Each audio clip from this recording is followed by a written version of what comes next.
Hey, over here, George here, and I'm with Hudson. Hey. And we saw Insidious Chapter 2. Yeah. There's no real subtitle, just Chapter 2. Which means there's going to have to be a Chapter 3 and 4. Do we even see Chapter 1? I'm confused now. I don't know. The first one's actually, it seems like a complete series, because it's just called Insidious. Yeah, really. Anyways. Insidious Chapter 2. Going into this, I was sort of looking forward to it because, me and Hudson really liked the first one. We enjoyed it when we saw it. So when we heard there was a second one, we had pretty good expectations for it. I'm going to put that over there. But right off the bat, I got the feeling that this was going to either be a really, really samey version because there was the title opening scare again. Of course there fucking was. Where Insidious is in dark where it's red Insidious letters. and it's so before I heard this was a continuation from the first one, which confused me considering it sort of doesn't really lead into something that they can continue from the first one. But of course they find a way. Yeah, no. It's kind of hard to tell because at the end of every one of these horror films, they always have that last scare where it's oh my god, someone dies or some shit happens the or monster's still let it out there. Yeah, there's that twist ending. Yeah, but that just makes it so that you keep making horror films with the same monster. And they did expand on her, and you found out exactly what she was, and it her, he, her, it. Spoilers if you give a shit about this. So basically what it is the ghost that was haunting Josh this entire time was actually a guy who his mom sort of forced him and scared him into being a girl. I love that the only explanation. I love that the only explanation for this, I think, is that the father left them but named him Parker, and she wanted a girl, so and she didn't like the husband, and it's just like they were pulling shit out of their ass. It's why didn't you just go the simple route? Why couldn't it have just been a really crazed, deranged female who constantly was like a Black Widow essentially? Yeah, killed all her husbands. Why couldn't it have just been that? That would have worked. It was interesting and creepy and stupid. Stupid. But it wasn't scary. That in all honesty, I think maybe two things might have got me. But they were jump scares, for sure. That's the big problem about this film, is it was littered with nothing but freaking jump scares. Yeah, over and over. There wasn't any atmosphere, and that's what the first movie had that really worked for it. It was this foreboding element of ghosts. Which it did also have jump scares, and the jump scares worked, but it's because they set the atmosphere really well. This one was just jump scares, fuck the atmosphere. And it's really stupid. I had a point. Keep going. So where else do we have to explain plot? So essentially what happened, if you didn't see the ending of the first one, Josh doesn't really make it back, and the ghost that was chasing this entire time basically takes over his body and continues murdering people, and and threatens the family, and of course they have to get it back, and we see a new person. Of course it's still all connected to the mother. It was really, really coincidental that it was super connected. Not just coincidental, it was just, like I said, why even bother going this confusing route? It convolutes things. And anytime they start adding another thing to it, it's I remember 3 times I'd go over to George and I'd be okay, I think this is how it's going to end. And then they'd change something and I'd be oh, okay. It's not really a plot twist. It's more just here's something else just to throw it into the fucking pot. Mix it. It's like a Mad Libs almost, but... Yeah. Mad Libs horror film. Or a really bad improv scene. And then this happens. And then this happens. What are you talking about? Those are the greatest ones. No, I'm still trying to think. Point. I had a really good one. What ends up happening is the movie becomes really laughable. Yeah. That's it. And they had the 2 comedic characters, and they kept having comedic moments. Oh, God. The movie felt more like a comedy spoof of the first one. Oh my god, it wasn't even just when they were there. I mean, like there was portions where it's just like, what the fuck is going on? Literally the part where the old woman comes back, like the seance-y woman from the first one, and everyone in the auditorium starts clapping. Like she's some like fucking hero. Because she said like, go back to hell, and this monster got warded off. But it turns it into like a laughable satire of what it could have been. And you see the potential there. You see that there's still this villain out there. There's still these ghosts. I mean, this film could have really worked as a horror film, and it apparently could have worked as a goddamn comedy as well. But an unintentional comedy. And okay, well, one thing we should give the film its credit. It tries and connects a bunch of things that happened in the first film. Because basically, I guess when you're in the spirit realm, you can also time travel. Makes sense, I guess. And they even connect things that happen in the beginning of the film that you don't really even think about that much.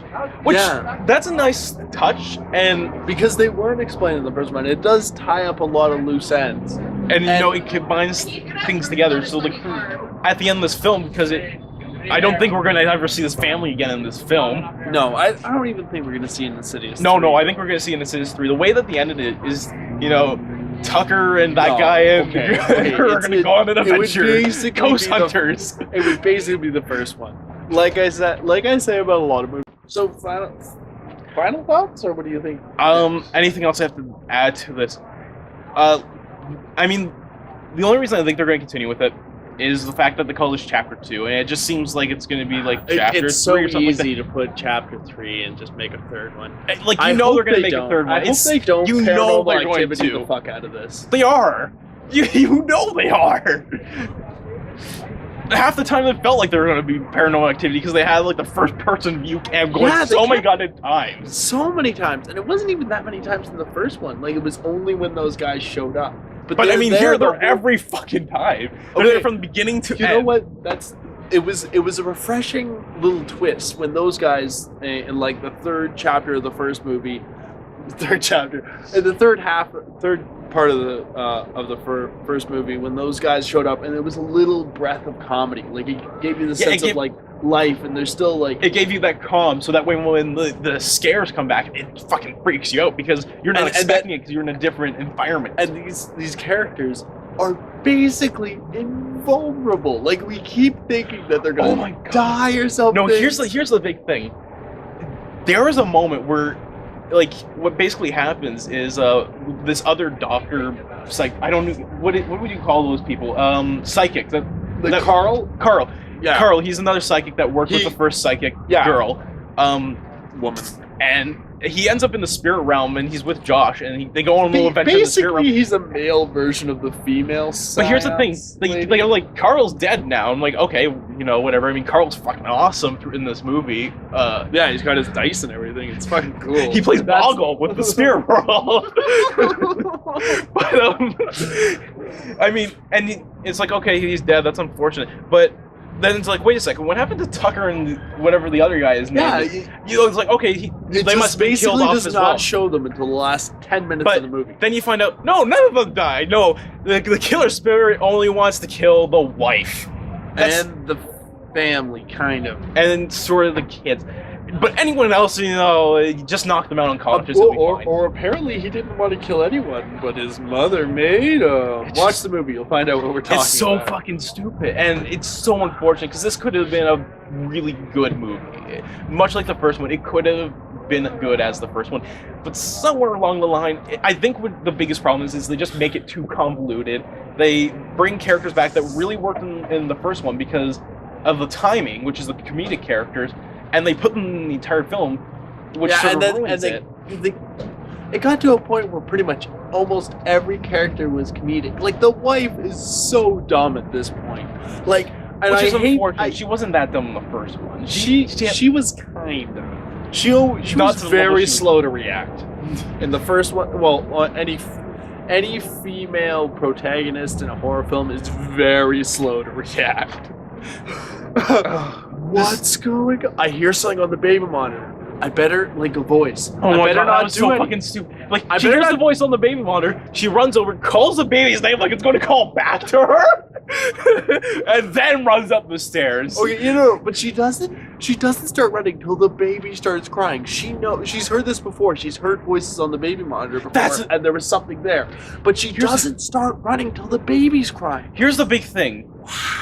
That's another thing, is it feels like they've never experienced the first film. Yeah. It's like this is a new thing for them. Like, they've never experienced the realm of spirit. And we get that Josh is trying to make them forget, like, pretend it didn't happen because he's not really Josh. He's trying to cover tracks up, but this doesn't mean you lose your common sense. Right. When things do at the very least, the mother has the most common sense in the film amongst the family.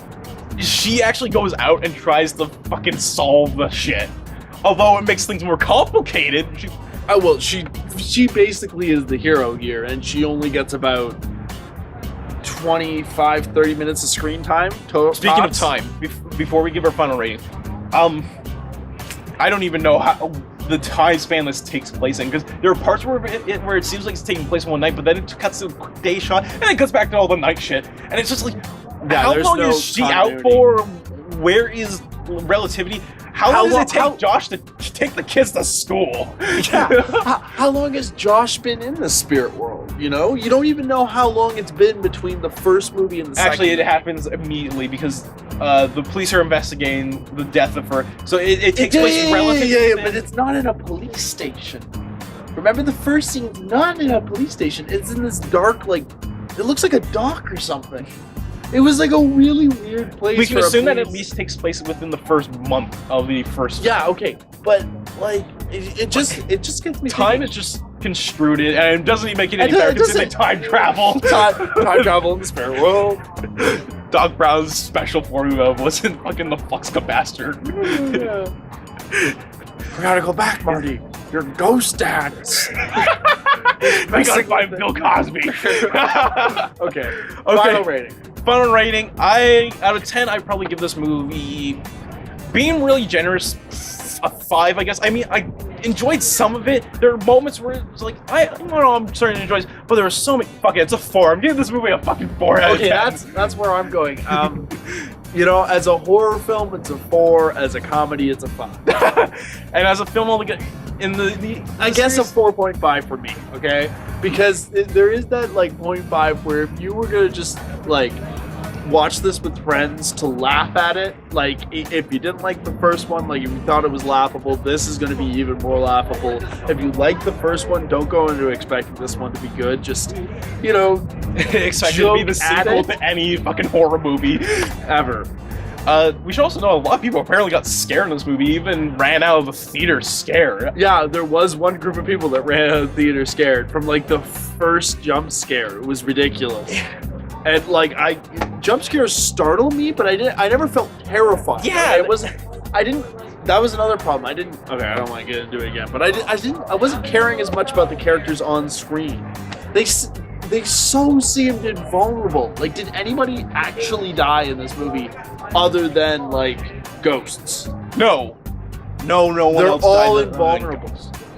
The ending doesn't kill someone off like the first one did. And even if they are dead, you could just go into the spirit world and talk to them, and they can solve your whole fucking mystery. Yeah, exactly.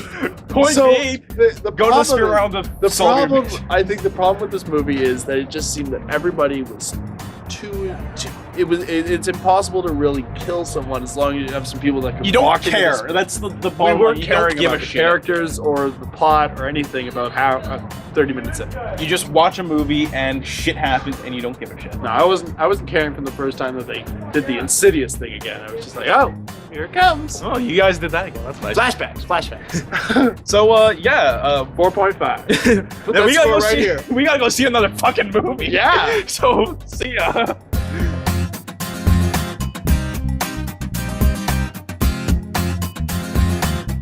Hey, thanks for watching the video. If you really liked it, you can just hit that little old like button. And if you're feeling really risky, why don't you go and hit the subscribe button? Because then we know that people actually watch our stuff. If you're interested in seeing more videos, you can check out a vlog that I'm currently doing where I'm looking at every episode of this Pac-Man cartoon called Pac-Man and the Ghostly Adventures. Yeah. Or you can check out my most recent V-Gamers review for Eminem's Beach Party on the Wii. Yeah. Don't forget you can also follow us on Twitter and Facebook, and that way you get to know when things happen. And you can talk to us and ask questions.